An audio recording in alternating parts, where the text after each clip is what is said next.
How to Get Your Ex-Girlfriend Back, the Paint Method. If you're reading this article, then you're probably going through a pretty difficult period in your life right now. The relationship you had with that great girl you were dating has come to an end, and you feel powerless to do anything about it. In fact, anything you do seems to push her farther away. I know just what you're experiencing, and I know how frustrating it is. Before I begin, there are two factors I want you to be aware of. First, there are no guarantees in life. And by this I mean some relationships are simply not salvageable. Perhaps too much damage was done. Or maybe the two of you are simply not compatible over the long term. Sometimes things are out of your control and there's just no solution. Try this method and see if it works. But be ready to move on with your life if it doesn't. You owe that to yourself. Second, implementing this method partially could backfire and push her farther away. There will be a point where you will be tempted to do just this. You'll feel like you've won her back. If you pull back at this point, you'll probably lose her for good.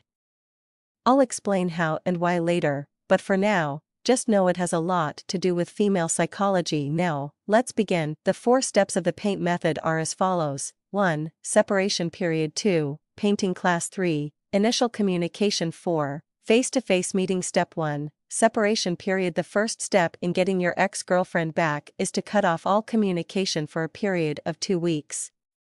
This may sound counterintuitive at first, since you're probably thinking to yourself, if I stop calling / texting / emailing her, she'll forget about me easier and move on.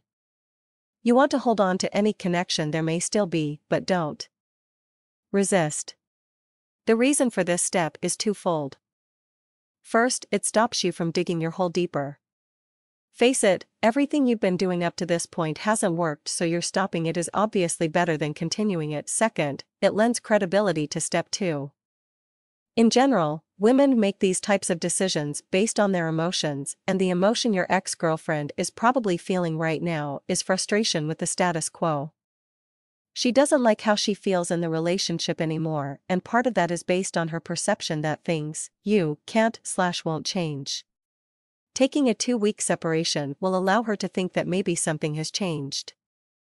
Now obviously not a lot of change can take place in 2 weeks, but you've got to give her a reason to believe something might have changed. If she believes this, she'll be more willing to reopen the door. A word of caution, it's possible she'll try and contact you before the 2 weeks go by. This is natural, as she'll notice that your pattern has changed, you've stopped initiating contact, and she'll wonder why. This is one of the moments where you'll feel the urge to re-engage, to show your cards, and tell her how much you miss her. And she'll make it quite enticing. After all, she knows your buttons, and she'll be willing to push them to find out if she's really losing control of the situation. You must not re-engage. I repeat, you must not re-engage. If she calls, tell her you're on your way out the door and you can't talk. If she texts, respond, but use very short 1 or 2 word texts, etc. The idea is to communicate to her that you've got other important things in your life you need to focus on. In short, prematurely rebuff her communications, but nicely. Step 2. Painting class. During the 2-week break. Now this step may seem odd for a lot guys, but I want you to follow me for a second. When my girlfriend broke up with me, I was distraught. I didn't know what to do with myself, thinking about her nonstop. So I decided to do something off the wall. I went to a local art store that offered painting classes, and took a class in which everyone painted the same picture during the class. Over the course of a 2-hour period, I painted a pretty cool painting. And I actually had something to show for it when I left. The reason for this step is it's something that your ex-girlfriend would never expect you to do. When she finds out from you after 2 weeks that you painted something in a class, it will throw her for a loop. She'll ask herself, what does this mean? And that's what you want her to do, because it allows you to fill in the blank, you've changed. There's a side of you she never know about, etc. Guaranteed, she'll want to figure it out. The other aspect of this step is that it's tangible. It's not just you telling her you've changed. You actually have proof, something that you can go on and on about. She has to see with her own eyes. This will set up the pretense for the face-to-face meeting, which comes in step 4.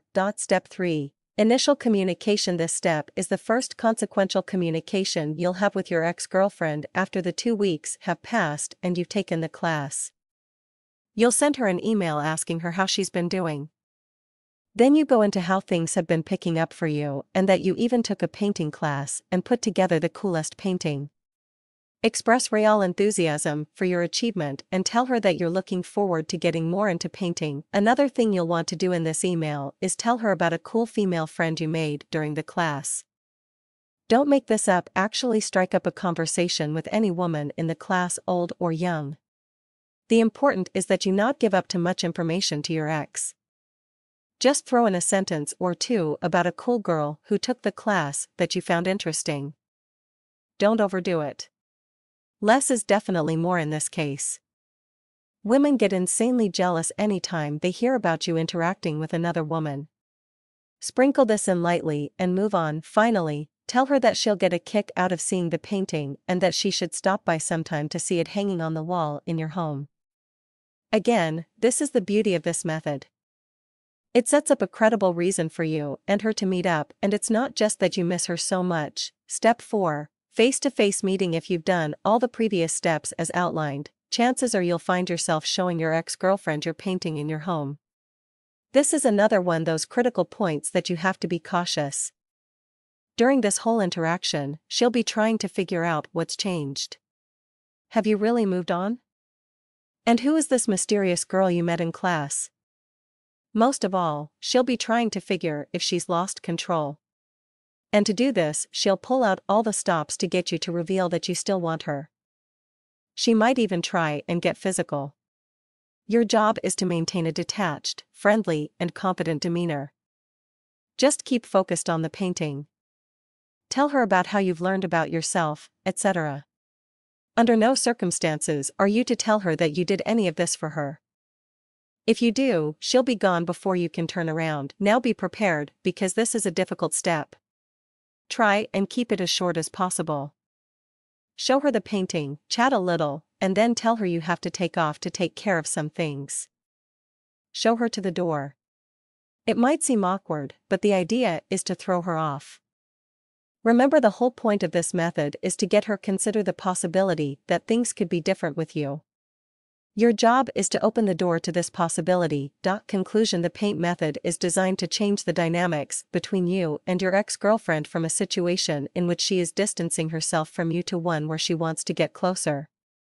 This is accomplished by you demonstrating a side of you which she has not seen before. The painting class serves as vehicle for this purpose, and it has the added benefit of providing tangible evidence. However, keep in mind that if you get your ex back and things revert back to how they were in the past, you'll probably end up losing her again. The key to keeping your girlfriend for the long term is to actually take steps to improve yourself. Develop your other interests. Focus on them instead of her, and you'll have her chasing you.